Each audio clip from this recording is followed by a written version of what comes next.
Monsieur le Président, Mesdames et Messieurs les ministres, Mesdames et Messieurs, bonjour.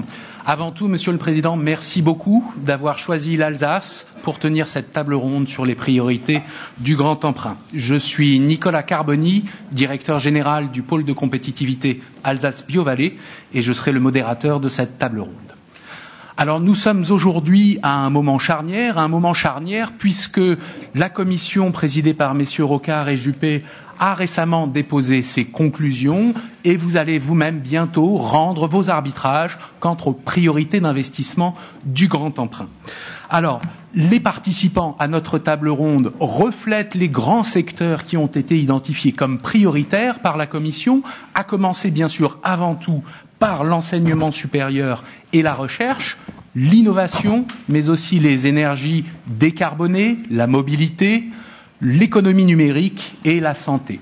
Alors, sans plus attendre, je me tourne vers notre premier intervenant, le professeur Alain Beretz. Alain Beretz, vous êtes président de l'Université de Strasbourg. Vous avez longtemps été vice-président relations industrielles de feu l'Université Louis Pasteur. Vous êtes aujourd'hui à la tête de l'une des premières universités françaises, mais avant tout la première université fusionnée. Comment, dans votre position, voyez-vous les perspectives d'avenir ouvertes par le grand emprunt ? Bien, Monsieur le Président, Mesdames et Messieurs les ministres, permettez-moi peut-être d'abord de marquer une réelle satisfaction, celle de voir effectivement aujourd'hui la communauté universitaire au centre du dispositif du grand emprunt. Dans une société de la connaissance, il nous semble effectivement que c'est l'université, pris au sens large, qui sera le principal facteur de progrès économique, mais aussi de progrès social. Aujourd'hui, il est important de considérer que le budget de l'université, ça n'est plus une dépense, c'est un investissement. Alors, fort de l'expérience effectivement d'une grande université pluridisciplinaire, je voudrais dire qu'aujourd'hui, c'est toute l'université qui doit être soutenue et aussi toute l'université qui doit se mobiliser dans ce cadre. Toute l'université, c'est-à-dire il faut la considérer sur trois angles. D'abord, la pluridisciplinarité. Aujourd'hui, l'innovation est aux interfaces. Chimie, biologie, sciences de l'ingénieur, médecine, et les sciences humaines et sociales ont un rôle essentiel dans l'innovation. C'est à l'université qu'on va trouver l'ensemble de ces interfaces. Deuxième angle d'attaque, c'est de rappeler le rôle de la recherche fondamentale. Sans recherche fondamentale, il n'y aura pas de compétitivité pour nos entreprises. Et le troisième angle d'attaque, c'est de parler de formation. L'université est caractérisée par cette symbiose entre formation et recherche. Pas de formation qui ne soit basée sur la recherche, pas de recherche sans transmission des savoirs. Parce que dans ce cadre-là, l'université n'est pas là que pour produire des brevets ou des contrats de recherche, elle est même peut-être surtout là pour former les jeunes aux métiers de demain, un certain nombre de métiers qu'on ne connaît pas d'ailleurs encore aujourd'hui. Alors, un exemple pour illustrer mes propos. Nous avons un projet sur Strasbourg dans le cadre du pôle de compétitivité. General Electric Healthcare et Roche vont installer un centre de recherche translationnelle, un investissement de plusieurs dizaines de millions d'euros. Pourquoi Strasbourg ? Eh bien, pas pour le prix du foncier, mais uniquement, c'est eux qui nous le disent, parce qu'il y a un environnement académique de qualité, varié et performant. Alors, en ce qui concerne le grand emprunt lui-même et son mode de mise en œuvre, quelques commentaires très rapides sur à nouveau trois facteurs. D'abord, les montants. Les montants semblent importants, mais pour être compétitifs, nous devons investir fortement dans les universités à la même hauteur que ce qui se fait dans les pays scandinaves ou en Amérique du Nord, par exemple. Mais ce n'est pas qu'une question d'argent. Deux autres facteurs sont extrêmement importants à notre avis. D'abord, la réactivité. Il faut pouvoir réagir vite. Ceci nécessite certainement une démarche décentralisée et des fonds gérés par les acteurs de terrain.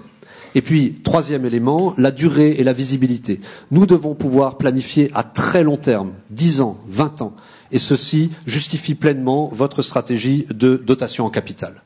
Enfin, pour terminer cette brève intervention, nous voulons insister tous dans notre communauté sur l'efficience du système.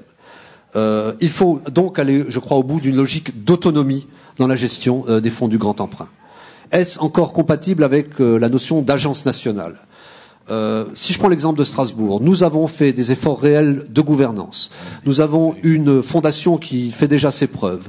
Nous sommes moteurs, ou en tout cas acteurs, d'une politique de site. Que nous manque-t-il aujourd'hui ? Si vous nous transmettez les moyens, nous saurons assumer toutes nos responsabilités. Je vous remercie. Merci.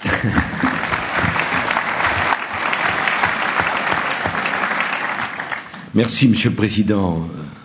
S'il me le permet, cher Alain, mais on a déjà eu l'occasion de se rencontrer et de discuter. Et pour moi, Strasbourg, c'est très important, l'Université de Strasbourg, parce que université autonome, voilà, quand même, un président, une université qui a fait le choix de l'autonomie. Alors maintenant, ce choix semble évident.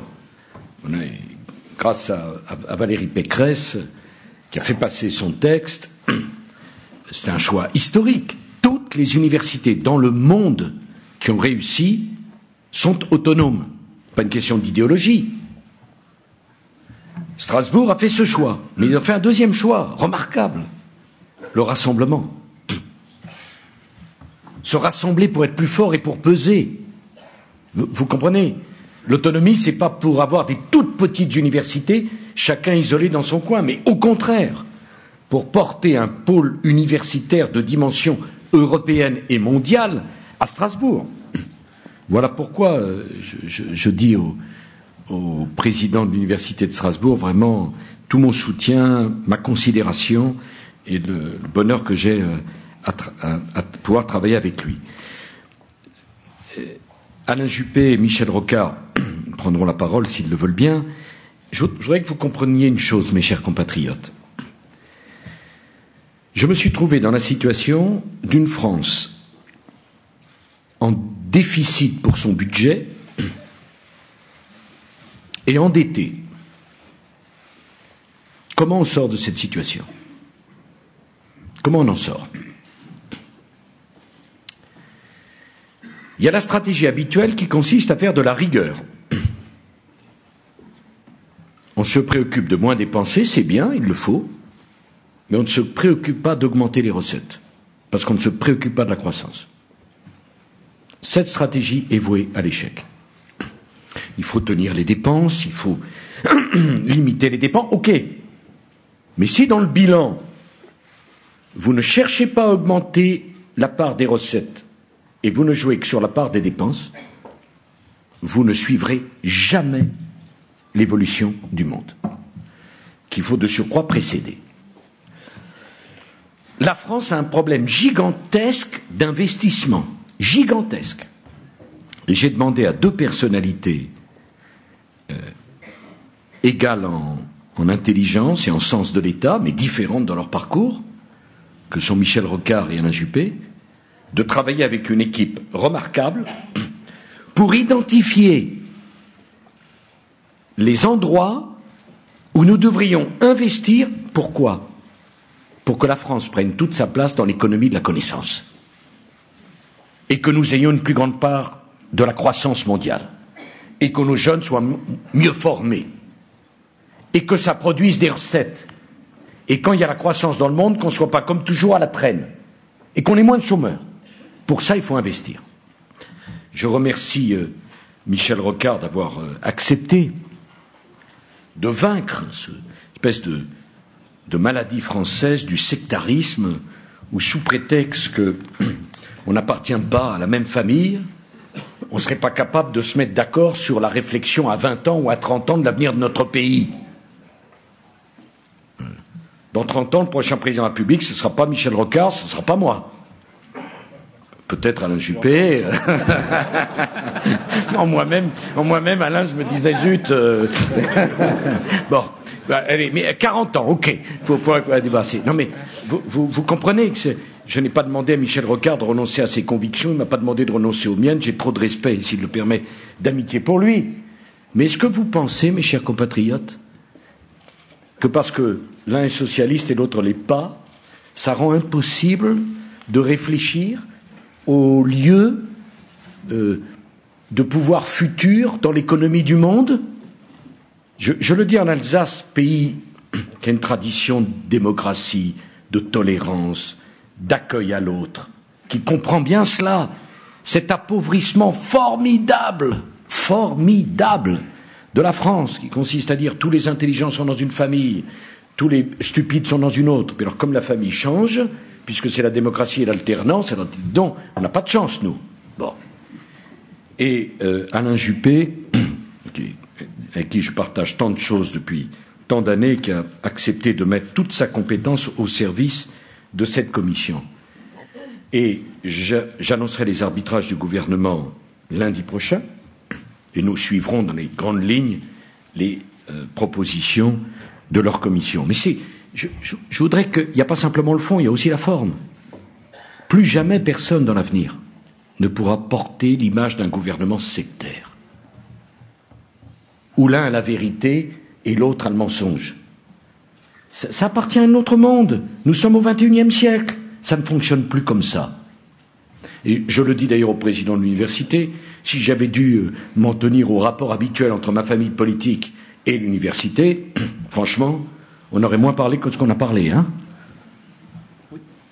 Je ne suis pas sûr que vous-même, parfois, vous n'êtes pas étonné de vous trouver en harmonie. Enfin bref, ne gênons personne. Bon, pas de personnalisation.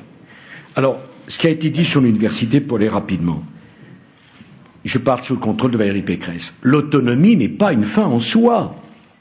Et je veux dire aux universitaires qui ont fait le choix de l'autonomie que je ne suis pas si stupide que de penser que l'autonomie suffit pour avoir les meilleures universités du monde. L'autonomie est un moyen. L'autonomie n'est pas une fin. Je le dis pour ceux qui, comme vous, Monsieur le Président, ont accepté de faire le pari avec nous de l'autonomie, vous ne serez pas déçus, car la complémentarité de l'autonomie, c'est des moyens massifs qui seront donnés aux universités autonomes et regroupées. Hein, je ne veux pas qu'il y ait entre nous, dans la salle, et tas de gens d'opinions différentes, je ne veux pas qu'il y ait de surprise pour vous. Nous serons au rendez-vous des moyens pour l'université. Et je le dis, je pose simplement une condition. C'est que les moyens, on les donnera à des universités qui auront fait le choix du regroupement, de l'excellence, d'une nouvelle gouvernance, de la contractualisation et des résultats. Voilà. C'est la seule chose qu'on dit. Et on va vous aider puissamment. Mais le problème français était le suivant. Nos universités étaient concurrencées par les autres universités européennes et mondiales. Donc les meilleurs de nos étudiants partaient à l'étranger, et les meilleurs de nos étudiants français partaient dans les grandes écoles, système qui n'existe nulle part ailleurs au monde, qui, quelle que soit leur qualité, par ailleurs, sont trop petites. Nous voulons revaloriser profondément le tissu universitaire. Nous voulons les meilleures universités du monde, et nous allons vous donner des moyens. Alors, on était en train, justement, dans l'avion, puis on en a parlé souvent avec Alain Juppé et Michel Rocard, comment vous donner ces moyens qui vont être dégagés? Il s'agit de plusieurs milliards d'euros. Spontanément, je pense qu'il faut aller dans la logique de l'autonomie. Donner et retenir ne vaut, dit le dicton populaire. Donc moi, je suis partisan qu'on donne, y compris en dotation en capital, car nous sommes les seules universités du monde à ne pas avoir de capitaux propres, ce qui leur empêche toute forme de mouvement, ne peuvent pas emprunter, ne peuvent pas avoir les meilleures équipes de chercheurs, ne peuvent pas avoir les meilleurs équipements. Hein. Sur la base d'une contractualisation et d'une gouvernance rénovée.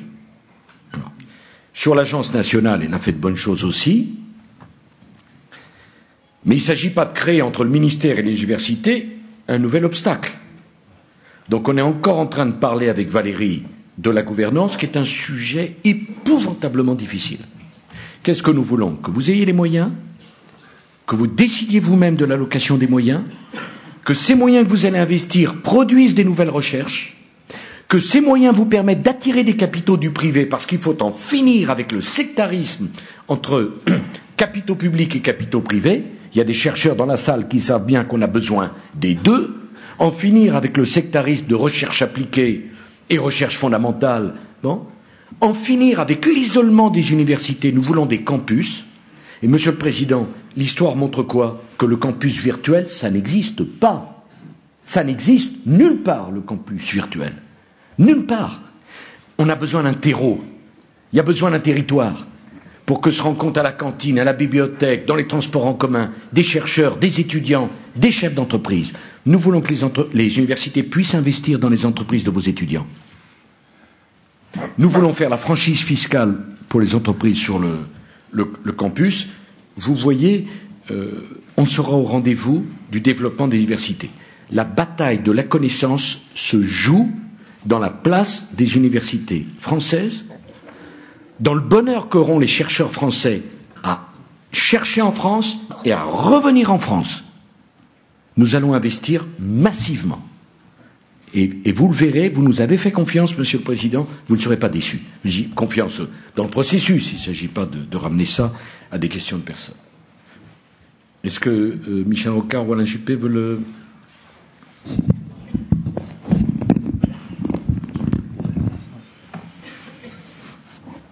Merci beaucoup, merci Monsieur le Président. Très difficile de prendre la parole après vous, vous avez tout dit. Il n'y a plus grand-chose à rajouter sur le sujet.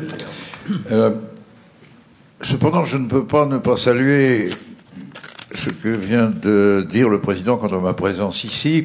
Elle a un parfum délicieusement incongru, sur lequel il faut bien que je dise tout de même un mot.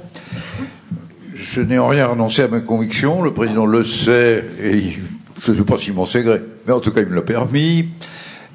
Et d'un mot, je voudrais dire simplement, mes convictions, c'est que la crise économique, bancaire et financière que nous vivons est une confirmation de ce que pense la social-démocratie internationale et ce qui est dit depuis très longtemps.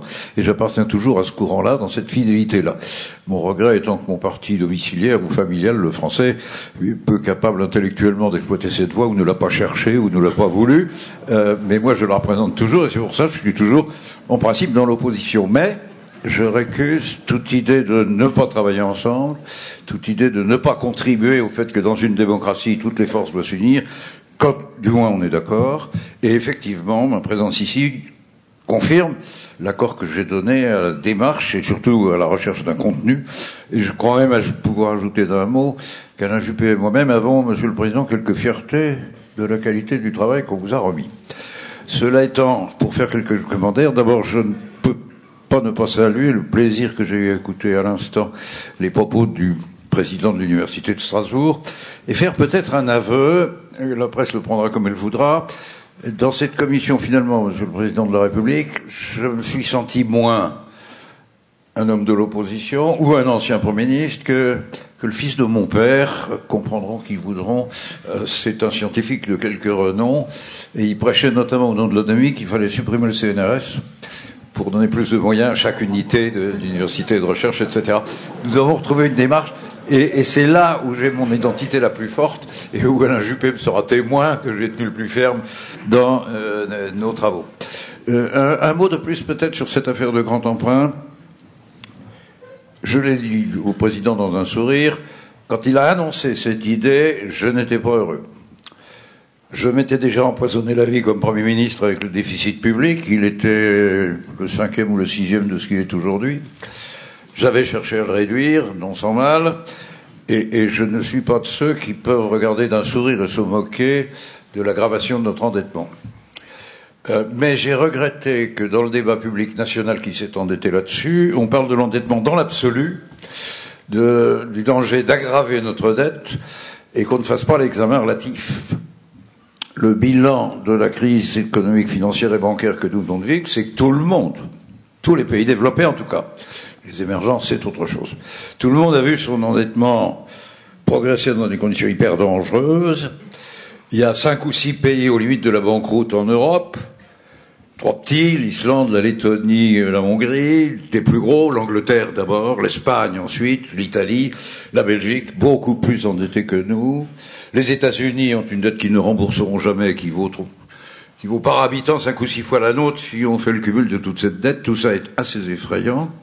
Et nous étions dans une situation où les moins touchés, probablement parce que les moins déraisonnables auparavant en comportement bancaire, ont été la France et l'Allemagne, qui bénéficient toujours de la notation AAA sur les marchés financiers adressés à leur trésor public, ce qui nous donnait, et ça a trop été oublié dans le débat, la petite marge de liberté de ne pas oublier de redoper le malade. Le problème quand on souhaite un malade, c'est de ne pas le mettre dans une anémie telle qu'ensuite guéri de la maladie qu'on traite, il soit incapable de reprendre des forces et de repartir. C'est ce raisonnement-là, Monsieur le Président de la République, qui a fait cet accord intellectuel qui s'est retrouvé dans la Commission. Je vous fais l'aveu que plus de la moitié des membres de la Commission avaient eu sur l'idée d'emprunter la même démarche que moi.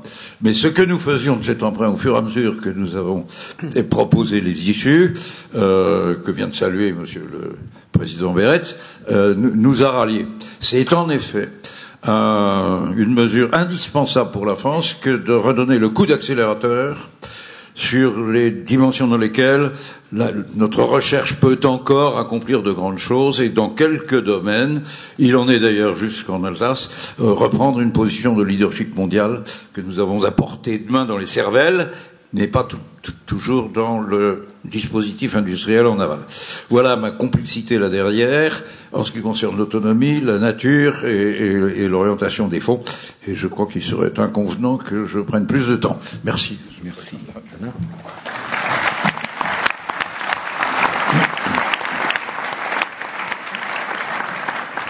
Monsieur le Président. Monsieur le Président de la République, Mesdames et Messieurs, chers amis alsaciens, je serai moins long que ne l'a été Michel Rocard pour expliquer ma présence aux côtés du Président de la République ce matin. Je dirais simplement que ma cohabitation avec Michel Rocard a été un vrai chemin de rose.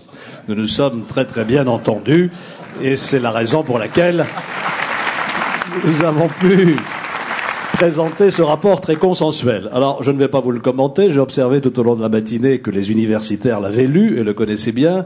Nous sommes partis d'un constat tout simple, que notre commission a très vite partagé et que vous partagerez sans doute, c'est que dans le monde où nous vivons, l'Europe et la France ne sont plus le centre du monde. Nous sommes confrontés à une compétition farouche qui ne va pas faiblir dans les années qui viennent.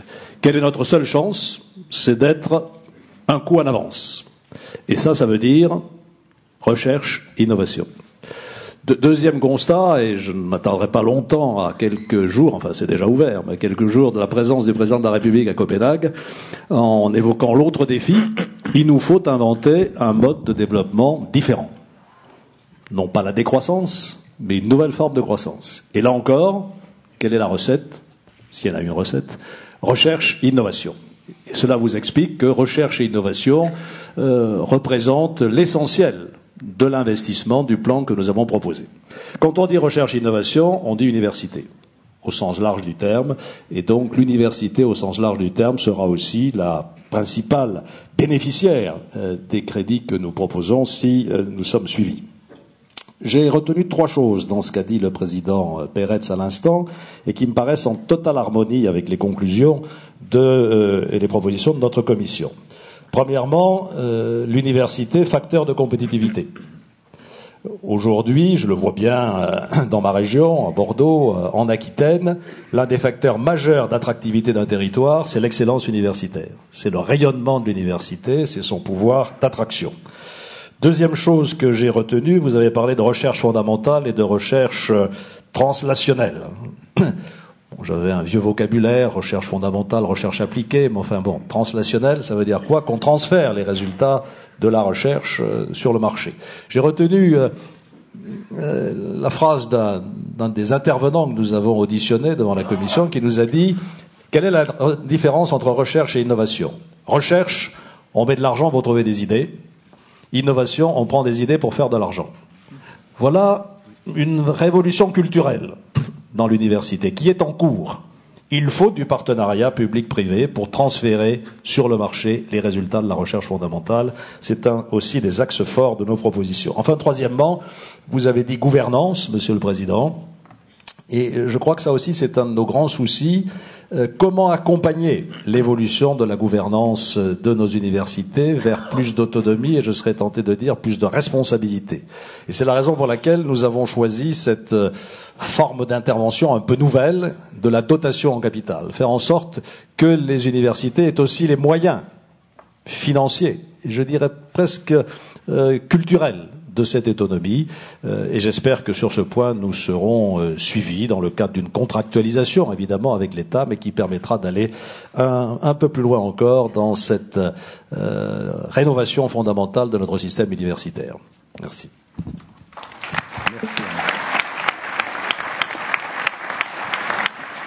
Merci beaucoup. Alors je vais à présent me tourner vers notre deuxième intervenant, professeur Ebessen. Alors professeur Ebessen, vous êtes à la tête de l'Institut de sciences et d'ingénierie supramoléculaire, mais vous êtes surtout à la tête de ce qui est l'étendard de la recherche publique française dans le domaine de la chimie. Vous avez un historique qui vous a conduit à gérer pendant plus de 10 ans la recherche chez NEC en Asie. Quelle est, dans votre vision, quelles sont les perspectives que le Grand Emprunt ouvre pour la recherche? Merci. D'abord, Monsieur le Président, Mesdames et Messieurs les ministres, permettez-moi de faire une petite analogie avec le sport, parce c'est souvent difficile de comprendre le besoin de l'excellence sur l'université. Quand on trouve tout à fait normal qu'une équipe de football rassemble les meilleurs joueurs pour essayer de gagner la Coupe mondiale. Dans la compétition mondiale en recherche et innovation, il faut faire, s'il va y avoir de même, il faut rassembler attirer les meilleurs chercheurs et garder ceux qui sont déjà là. Car la recherche sortant des équipes les plus performantes est la source de nouvelles sauts technologiques qui est important pour la compétitivité de nos industries. Je pense donc qu'il faut mettre beaucoup plus de moyens sur l'excellence. Et depuis 10 ans, ça va très favorablement dans ce sens, à mon avis, même s'il reste beaucoup à faire. J'ai une expérience personnelle, puisque je suis arrivé il y a une dizaine d'années, et à l'époque, je faisais la navette entre les États-Unis et la France pendant 3 ans, pour passer je ne sais pas combien d'heures à attendre dans les antichambres du ministère, pour essayer de trouver les moyens pour démarrer mon équipe ici à Strasbourg. Tout ça était financé par l'entreprise pour laquelle je quittais. Depuis, les choses ont beaucoup changé. On a une expérience actuelle. L'année dernière, nous avons recruté quelqu'un des États-Unis, de Harvard, un professeur de Harvard, qu'on a pu installer dans les meilleurs délais et dans de très bonnes conditions, grâce à des nouveaux outils, comme la chaire d'excellence de l'Agence nationale pour la recherche, et le soutien du réseau thématique de recherche avancée que je dirige.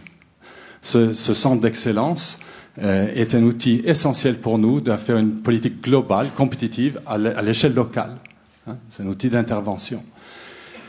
Le succès de notre institut et de notre réseau est aussi en grande partie qu'elle réunit en même site des industries, des start-up, vous avez vu ça ce matin, et des laboratoires pluridisciplinaires qui favorisent l'émergence de nouvelles idées et l'innovation. Donc ça, pour moi, c'est très important, ce mélange. Et c'est peut-être pas donc surprenant que nous sommes très bien classés au niveau mondial. Nous sommes placés 15e, ce que je trouve remarquable, en chimie. Mais nous aimerions être dans le peloton de tête des 5 premiers. Je ne vous dis pas, nous sommes ambitieux. Et c'est là où je vois le Grand Emprunt faire vraiment une grande différence.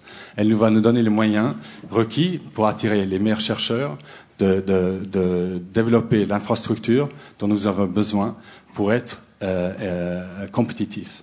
Voilà, ça je voulais dire. Merci.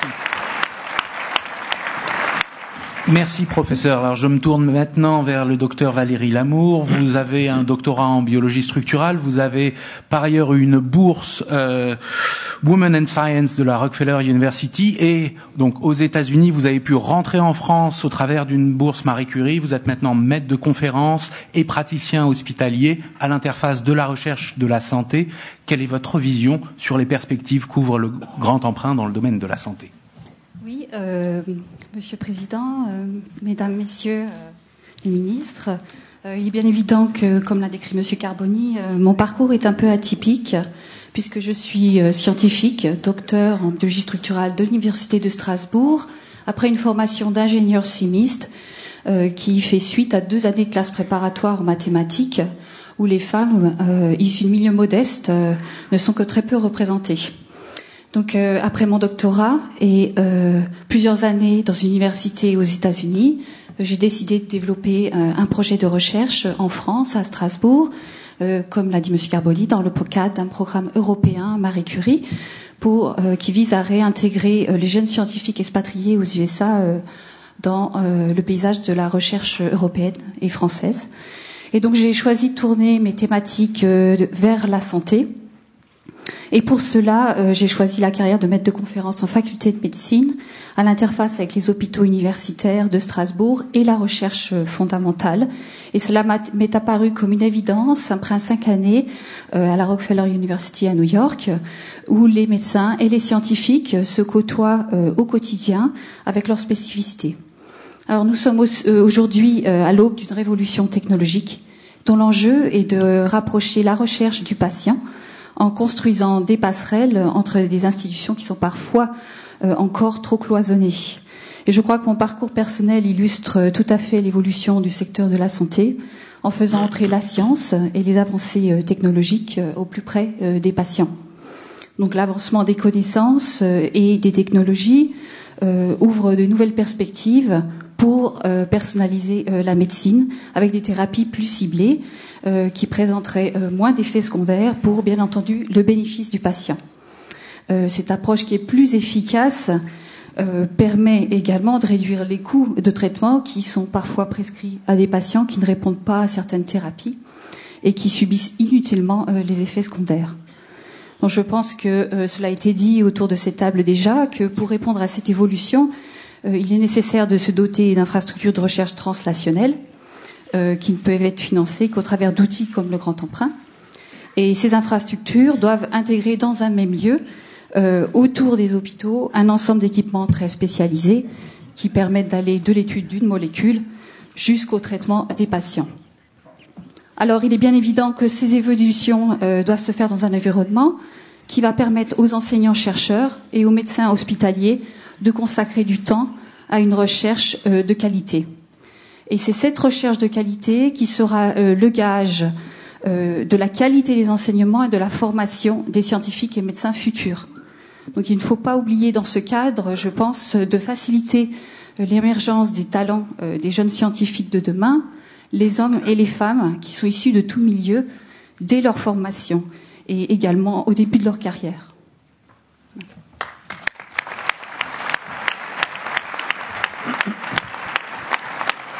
Merci beaucoup.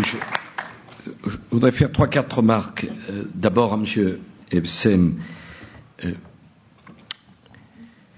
J'ai souvent dit aux Français que la France devait rester une nation industrielle. C'est une erreur de penser que nous n'avons d'avenir que dans les services. Je ne veux pas qu'on se méprenne dans tout ça. Quand il n'y aura plus d'industrie en France, on délocalisera les services. La bagarre pour faire de la France une terre de production, c'est de garder nos industries. Vous avez parlé de la chimie, je dis comme je le pense sans prudence, mais je le dis avec sincérité, je n'aurais jamais laissé Péchinet quitter la France si j'avais été en responsabilité à ce moment-là. Je le dis comme je le pense, de la même façon que je n'ai jamais accepté la disparition d'Alstom, de la même façon que je me suis battu pour que Sanofi puisse acquérir Aventis. Si Aventis était parti ailleurs, Sanofi aurait été une cible isolée. Il ne s'agit pas de nationalisme, mais je parle dans une région où on sait parfaitement ce que c'est que l'ouverture. Je parle à des scientifiques, mais je suis chef de l'État français. Il n'est pas anormal que ma priorité soit de garder une économie productrice d'emplois. Si je ne fais pas ça, qui le fera? Mais regardez le monde. Les États-Unis, fantastique. La façon dont ils soutiennent leurs constructeurs automobiles. Je n'ai pas l'intention de recevoir des leçons pour ce que nous avons fait pour Renault et pour PSA. La Chine, la façon dont ils soutiennent leur industrie sidérurgique. Je n'ai pas oublié, moi, la souffrance de la Lorraine, quand on a expliqué dans les années 60 à la Lorraine qu'il y avait trop de sidérurgie, qu'il fallait partir, fermer. Puis, dans les années 90, s'il n'y en avait pas assez, le prix de l'acier augmentait. Je pense qu'une grande économie, M. Ebsen, a besoin d'une industrie de la chimie. Ce qui n'a rien à voir, c'est pas du tout contradictoire avec l'appel juste d'Alain Juppé à une croissance durable. Et franchement, nous allons, dans le cadre du grand emprunt, choisir un certain nombre de filières industrielles que nous allons soutenir pour les développer.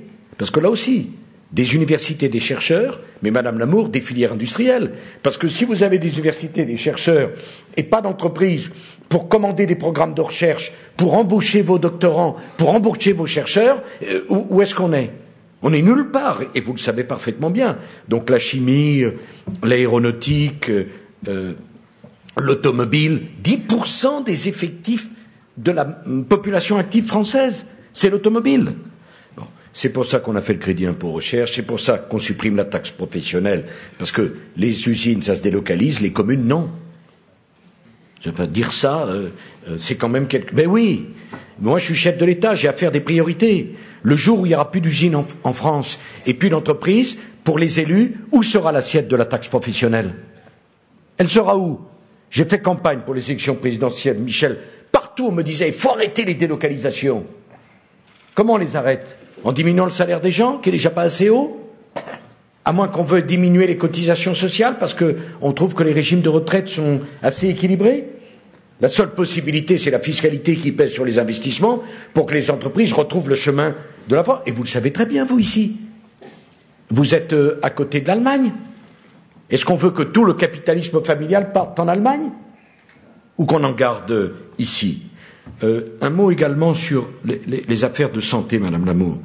J'ai été stupéfait avec Roselyne Bachelot, la ministre de la Santé, de découvrir que sur les questions de l'Alzheimer, qui est un enjeu pour nos finances publiques et de société colossal, c'est même effrayant. Toutes les familles de notre pays seront concernées par cette... La recherche, Madame Lamour, était au niveau quasiment zéro pour une raison simple, c'est qu'on oriente nos médecins vers des spécialités qui ne sont pas des spécialités d'avenir. Or, toute la recherche sur le grand âge, la dépendance, c'est peut-être pas à la mode, mais on en a besoin. Et nous avons consacré des moyens considérables, je crois que c'est 300 millions d'euros, Eric, pour la recherche en matière Alzheimer. Il n'est pas question que dans ce compte emprunt, on ne mette pas, comme l'a proposé d'ailleurs, comme l'ont proposé Michel Rocard et Alain Juppé, de l'argent sur la santé. On a le meilleur système de sécurité sociale au monde. C'est pas simplement pour verser des royalties à Glaxo. Enfin, pardon. Non mais c'est... Pourquoi je me bats pour qu'on ait une industrie pharmaceutique française qui a vocation à rayonner? Mais on rembourse les médicaments. C'est mieux qu'on rembourse à des entreprises qui créent de l'emploi en France, qui ont leur centre de recherche en France et qui vont donner de l'économie française un caractère productif, plutôt que de subventionner simplement. J'ai rien contre les laboratoires américains, mais pourquoi on n'en aurait pas nous-mêmes? Donc on va mettre le paquet dessus, mais je terminerai par là. C'est une véritable révolution culturelle qu'on demande. Nous voulons des pôles d'excellence. Il n'est pas question de distribuer à chacun un tout petit paquet dans un nivellement généralisé. L'égalité n'est pas l'égalitarisme. Que chacun me comprenne bien. Il y a des chercheurs qui cherchent et qui trouvent. Il y en a d'autres qui cherchent et qui ne trouvent pas. Il faut les aider. Il y en a d'autres qui ne cherchent pas du tout. Voilà.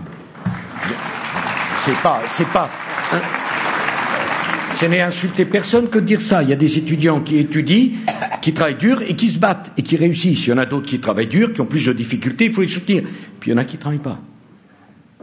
L'égalité à la française, c'est de traiter chacun selon son mérite, selon les handicaps que la vie a mis sur son chemin, pas selon une espèce de nivellement qui fait qu'on ne choisit rien ni personne. Oui, il faut des pôles, vous avez raison, Madame Lamour, il faut des pôles d'excellence médicaux. On ne peut pas donner à tous les hôpitaux à travers le pays les moyens d'être le premier centre de recherche contre le cancer de France. Donc notre idée est très clairement, comme nous l'avons fait pour les universités, de pousser au regroupement, de pousser à la spécialisation, pour avoir des pôles d'excellence mondiaux. Vous pourrez faire venir les meilleurs étudiants, les meilleurs chercheurs, parce qu'on ne pourra pas les attirer partout. Donc dans l'excellente réforme de Valérie, dans la proposition d'Alain et de Michel sur les campus d'excellence, il y a cette notion, aide-toi, le ciel t'aidera. Je ne vais pas dire qu'on est le ciel, mais allez, on a envie de primer les équipes qui en veulent le plus, qui se bougent le plus, qui se donneront le plus de mal, les régions les plus imaginatives. Je parle dans cette région Alsace où je n'oublie pas mon grand ami Adrien Zeller, qui a été un homme formidable pour l'Alsace et qui a été un homme d'invention, de nouveauté, qui était totalement plongé dans cette Alsace qu'il aimait tant. Ça ne sera pas du saupoudrage, voilà. Et d'ailleurs, Michel et Alain nous appellent à ça, faire des choix. Faire des choix. Battez-vous et on répondra. Mais on a envie d'avoir des partenaires avec qui on va contractualiser. Les meilleurs chercheurs contre le cancer, contre Alzheimer. Après, c'est à vous de choisir les programmes les plus performants. Mais choisissez les équipes, centralisez les talents, rassemblez un niveau d'investissement et de connaissances qui vous permettent d'être les meilleurs. Voilà ce que nous voulons. Et voilà à quoi sert le grand emprunt. Mais il n'y aura pas une distribution. Il y a combien d'universités en France? 90? Bon, on va pas diviser l'argent que nous propose de mettre par 83. Ou vous comprenez, ou X centaines d'hôpitaux, on prend une règle et dit non, je m'y refuse. Voilà. Parce que partout ça marche. Mais en revanche, tout le monde en profitera. Parce que si dans une région comme Strasbourg, vous avez la meilleure université, le meilleur pôle hospitalier, tout autour, par la télémédecine, par tout ça, ça va irriguer un territoire. Il ne s'agit pas donc de faire de l'élitisme et de l'opposer à l'aménagement du territoire, en rien. Tout le monde en profitera. Hein, voilà. J'espère que je me suis bien fait comprendre. Voilà. Merci.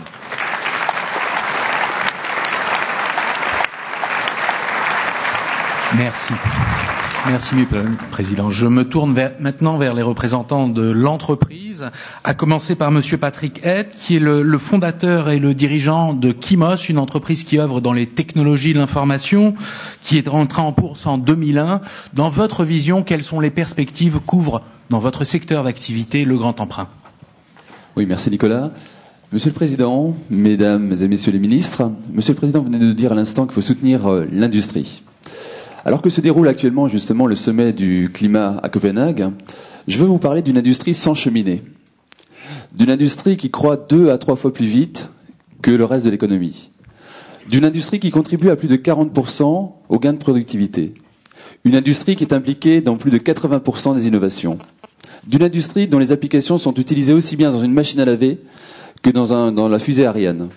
Vous l'avez certainement reconnu, il s'agit de l'industrie numérique, aussi appelée TIC, Technologie de l'information et de la communication. Or, c'est incontestablement un formidable levier pour la croissance durable et la compétitivité de nos entreprises. Force est de constater que nous occupons actuellement la 21e place dans l'adoption des TIC. C'est une réalité qui se paye cher en point de PIB. Donc, dans ce cadre du grand emprunt, on m'a demandé de me limiter à quelques propositions. Je me suis limité à 6 propositions. Je vais essayer d'être court.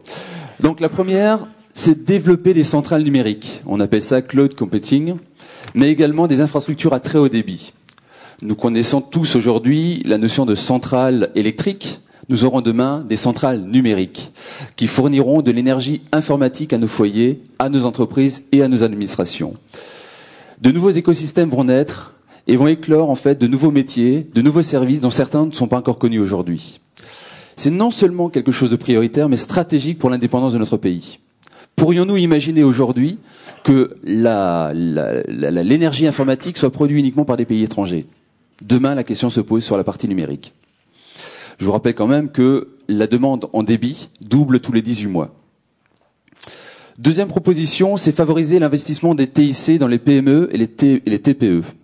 Là aussi, la situation est préoccupante pour la compétitivité de nos entreprises. Savez-vous que les PME françaises investissent 2 fois moins dans les TIC que leurs homologues aux États-Unis? Dernier point, en fait, sur la deuxième proposition, le télétravail. Aujourd'hui, il représente 7% en France, 13% en Europe, 25% aux États-Unis.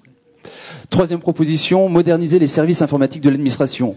On parle de l'e-administration, de l'e-santé, de l'e-éducation, de l'archivage électronique.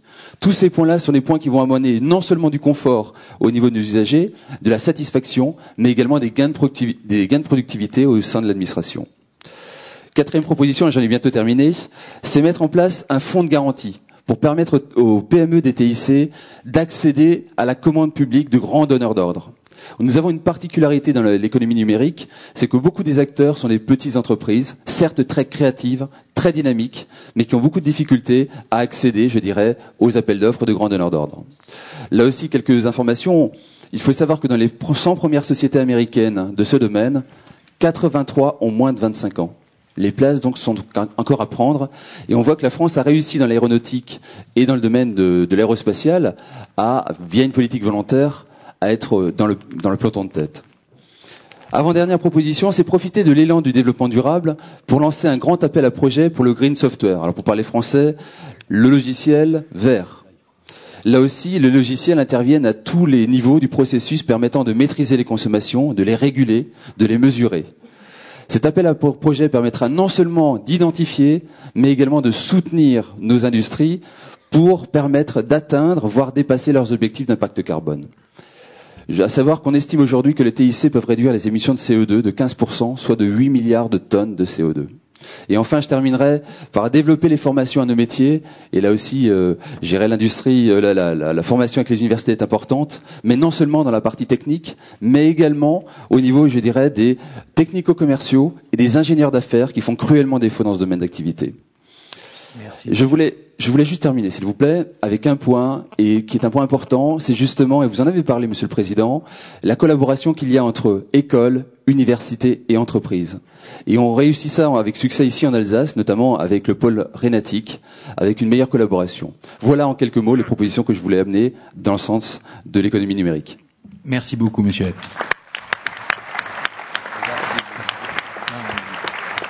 Alors, monsieur Freddy Rum, vous descendez d'une longue lignée d'entrepreneurs, je pense, qui remonte au début du siècle dernier.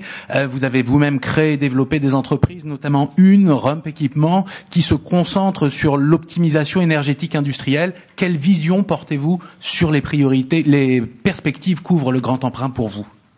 Monsieur le Président, Mesdames, Messieurs les ministres, notre spécialité, c'est l'efficacité énergétique industrielle autour des procédés. Donc, c'est dans un domaine très spécifique, mais qui couvre un large secteur industriel. Nous avons développé autour de la marque Energy Controls des solutions qui permettent de mettre en commun les énergies thermiques dans une usine, de récupérer et retravailler cette énergie pour la réinjecter prioritairement auprès des consommateurs énergétiques, bien sûr sans aucune production de CO2 supplémentaire. J'aimerais illustrer mon propos à travers une expérience, un retour d'expérience de l'industrie. Comment fonctionne l'industrie, à vrai dire, au niveau des projets d'efficacité énergétique. On rencontre très souvent des industriels qui mettent très longtemps, 2-3 ans, pour prendre l'initiative d'acheter les premières étapes du cycle d'un projet d'efficacité énergétique. 2-3 ans pour acheter des petites études à 10 000 € pour accéder finalement à une réponse pragmatique et spécialisée dans leur process. Ces mêmes industriels, d'ailleurs, mettent 2-3 mois, donc une vitesse extrême pour concrétiser les solutions matérielles permettant d'obtenir et de concrétiser ces économies. C'est bien qu'ici, il y a une problématique d'une barrière d'entrée, une façon d'accéder à ces projets d'efficacité énergétique.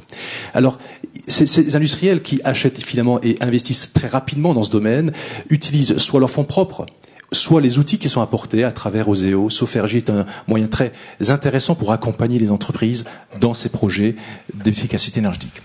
Et je dirais que c'est une évidence que les industriels investissent et vont investir massivement dans ce domaine de l'efficacité énergétique.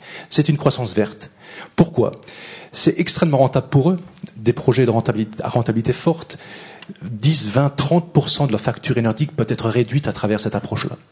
C'est bien sûr une richesse également pour l'environnement. C'est aucune tonne de carbone produite en plus de celle qui est produite actuellement. Donc il y a vraiment une économie verte derrière cela. Et bien sûr, c'est une économie une richesse pour la nation. Notre société fait cette année plus de 60% d'augmentation de chiffre d'affaires avec le recrutement de plusieurs dizaines d'ingénieurs et de techniciens qui vont bien sûr permettre de répondre à la problématique industrielle. Et je dirais que dans ce domaine, certes, il y a une barrière d'entrée pour accéder à ces projets. Mais l'industriel, il faut leur faire confiance. Ils ont la capacité et la volonté de concrétiser ce qui est leur avenir et notre avenir. Merci. Merci.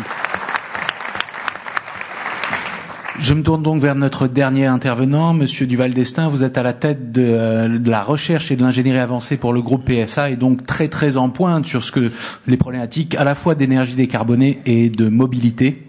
Je vous écoute. Merci. Monsieur le Président, Mesdames et Messieurs les ministres. Monsieur le Président, vous avez dit qu'il fallait précéder l'évolution du monde pour être au rendez-vous de la croissance. Alors c'est devenu une évidence maintenant largement partagée par tous les milieux politiques, industriels et le grand public que la voiture du futur sera considérablement différente de ce qu'on connaît aujourd'hui et que la voiture qu'on appelle maintenant décarbonée, réduisant les émissions de CO2 en particulier, mais d'une façon générale tous les gaz à effet de serre, est une priorité. C'est une priorité qui est largement partagée par le groupe que je représente aujourd'hui. Nous y consacrons 2 milliards d'euros de recherche et développement par an, 15 000 personnes. Mais pour y répondre efficacement, nous avons une conviction. Cette conviction, c'est qu'il faut une solution de véhicules décarbonés pour chacun. Il est inutile de baisser considérablement les émissions d'une voiture de luxe. Il faut être capable de prendre l'ensemble du parc produit, et d'en baisser effectivement les émissions. Cela passe par le développement d'une gamme de solutions adaptées à tous les usages. Parce que la voiture, ça reste un objet à la fois de développement, de liberté, et demain, nous l'espérons bien sûr, encore de plaisir. Et donc ces développements, c'est bien sûr la voiture électrique pour la mobilité urbaine, mais ce sont aussi des solutions qui mixent la mécanique, c'est-à-dire que je n'oserais qualifier de traditionnelle, parce que la mécanique bouge énormément avec l'électricité, et également des véhicules beaucoup plus légers, beaucoup moins motorisés, et qui, je dirais, ne dépensent le carburant que de façon extrêmement parcimonieuse, avec les techniques de stop and start, etc. Vous savez que nous serons, dès 2011, je dirais, les premiers à hybrider le diesel, qui nous a servi de coup d'avance il y a une dizaine d'années, avec l'électricité, et ça pour présenter un véhicule familial qui roulera à moins de 100 grammes. En 2012, une version rechargeable à moins de 50 grammes. Donc on voit que les choses vont très vite. Les choses vont très vite, mais les sauts à effectuer restent encore considérables. Il faut démocratiser ces solutions. Il faut être capable de le faire de façon intelligente. Et la façon intelligente de le faire, notre conviction, c'est être capable de faire de la recherche et innovation de pointe qui capitalise sur les emplois industriels. Vous l'avez dit tout à l'heure, pour être gagnant demain, il faut capitaliser sur nos emplois industriels. Et c'est là, je pense qu'il y a des perspectives extrêmement intéressantes avec l'initiative du Grand Emprunt, puisque nous sommes en mesure finalement aujourd'hui de proposer, via l'industrie française, via de nouveaux projets qui capitalisent sur nos savoir-faire. Un savoir-faire ancestral en mécanique, certes, qui a besoin d'emplois et d'emplois qualifiés, et que nous sommes capables de valoriser au travers de l'introduction de nouvelles technologies. Et là, je suis certain que nous saurons gagner ensemble. Michel.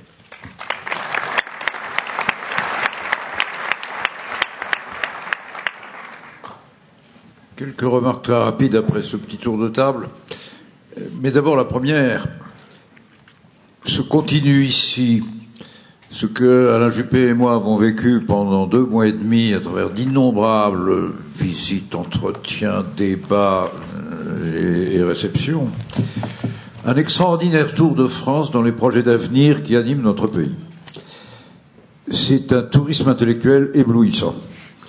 Et c'est cette expérience m'a délibérément convaincu que tous ceux qui traitent du déclin de la France ne savent même pas de quoi ils parlent.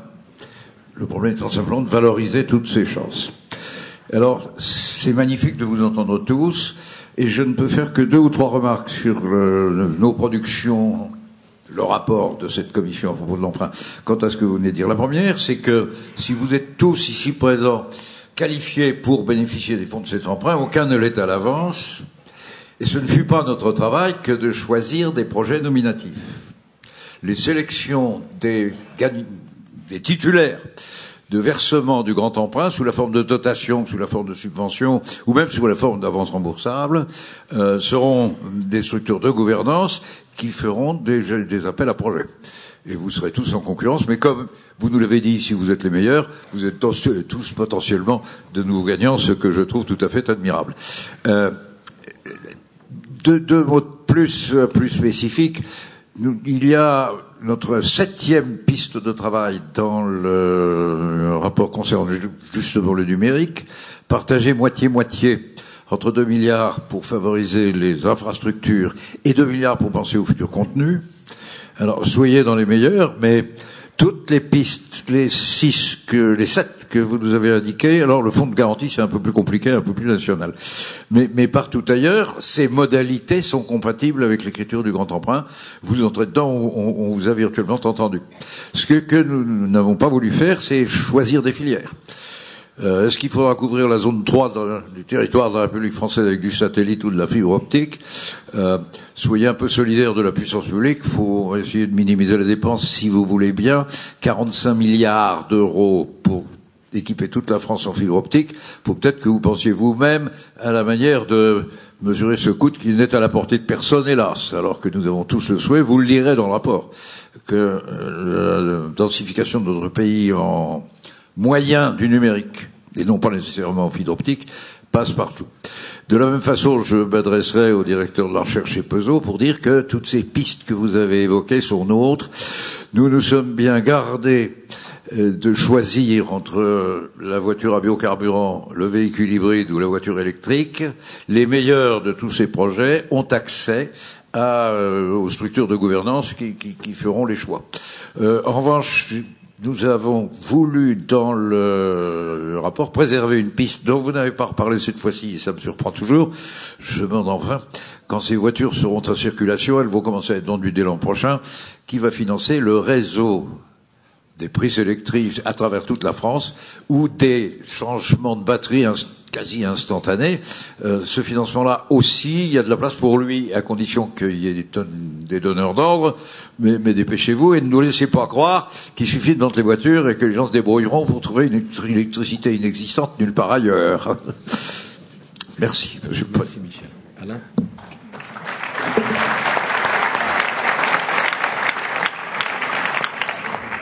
Oui, cette rencontre aujourd'hui était pour nous importante, Michel, parce que c'était l'occasion de vérifier si on s'était complètement planté ou si on était plutôt dans la bonne cible. Eh bien, pour ma part, je suis rassuré et en vous écoutant, je me suis dit que les grands secteurs prioritaires que nous avons choisis correspondent parfaitement à vos attentes. 5 grands secteurs thématiques, je les passe rapidement en revue. Les sciences du vivant, les biotechnologies, Madame Lamour, la mobilité du futur, Monsieur Duval-Destin, et notamment la voiture du futur, l'efficacité énergétique, Monsieur Frédéric Ram, et le numérique, Patrick Hett. Donc voilà, vous avez chacun votre rubrique, à vous maintenant, comme l'a dit Michel, de faire labelliser vos projets. Merci aussi à Monsieur Patrick Hett, parce que j'ai cherché longtemps la traduction de cloud computing. Je l'ai eu ce matin, c'est donc les centrales numériques. La deuxième chose que je voudrais dire, tout simplement, pour ne pas être trop long, c'est le bonheur de ce déplacement ce matin, outre le fait qu'on a vérifié la validité de nos propositions, c'est ce qu'on a vécu tout à l'heure pendant 1h30 dans ce centre de recherche où vous nous avez accueillis. Vous savez que les hommes politiques, quel que soit leur niveau, au sommet, comme le président de la République, à la base, comme le maire de Bordeaux, rencontrent en permanence leurs concitoyens. Et trouver des Françaises et des Français dont le regard est lumineux d'enthousiasme et de bonheur, comme celui que nous avons vu ce matin sur le visage des chercheurs de votre région, eh bien, c'est la meilleure des récompenses au travail que nous avons fait.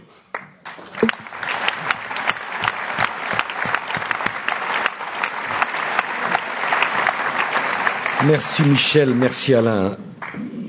Bon, sur le numérique, on sera au rendez-vous. Et j'ai bien en tête ce qui s'est passé avec le téléphone et le fil de cuivre.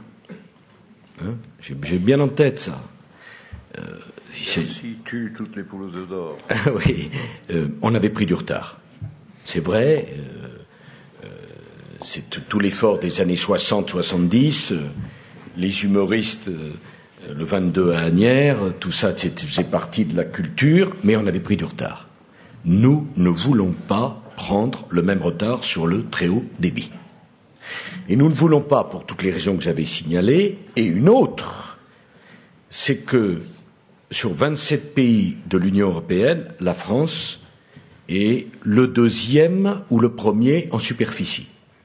C'est un enjeu technologique, bien sûr, c'est un enjeu fantastique d'aménagement du territoire. Nous ne pouvons pas prendre du retard. Alors après, comme l'a dit Michel, il y aura les parties du territoire où spontanément les industriels vous feraient l'équipement, parce qu'il est rentable. Il y aura les parties du territoire où sans doute, car il n'y aura pas assez de rentabilité, il faudra que la puissance publique désigne un opérateur qui gérera le territoire, et puis il y a la partie du territoire où c'est vraiment l'État qui devra faire son travail, mais on sera présent au rendez-vous. Mais je vous le dis également, mes chers compatriotes, nous devrons nous pencher sur la question du contenu. Je ne vais pas rentrer dans le détail.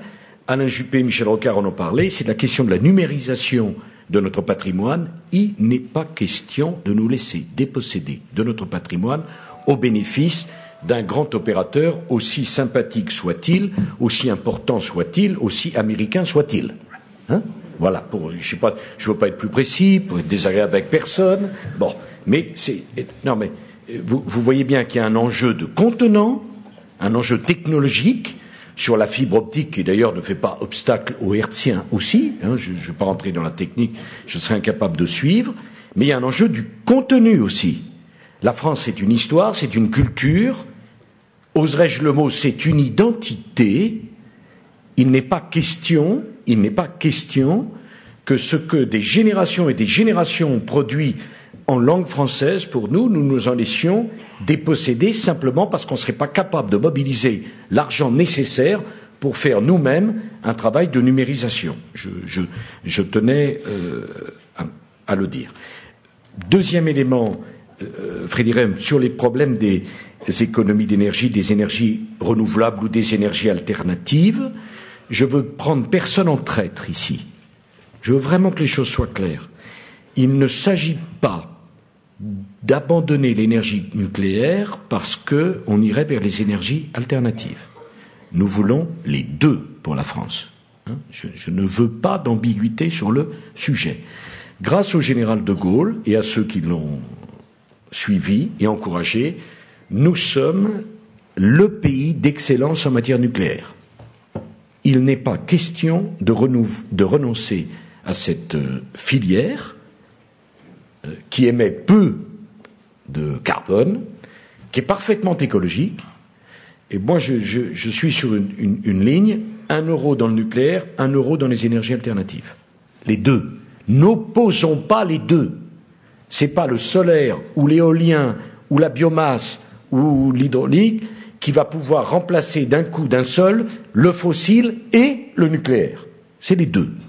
Et donc nous mettrons beaucoup d'argent sur les énergies renouvelables, mais nous allons travailler également sur la 4e génération du nucléaire. Qui sont, et puis bien sûr les économies d'énergie, puisque c'est dans le cadre du paquet énergie-climat, le 3 x 20, donc 20% d'économies d'énergie en plus. Un mot pour les petites entreprises. Je ne comprends pas pourquoi les Américains ont eu l'intelligence, dans le cadre de l'OMC, de négocier le Small Business Act et que les Européens ne sont pas fichus de se doter du même Small Business Act. Ça veut dire quoi?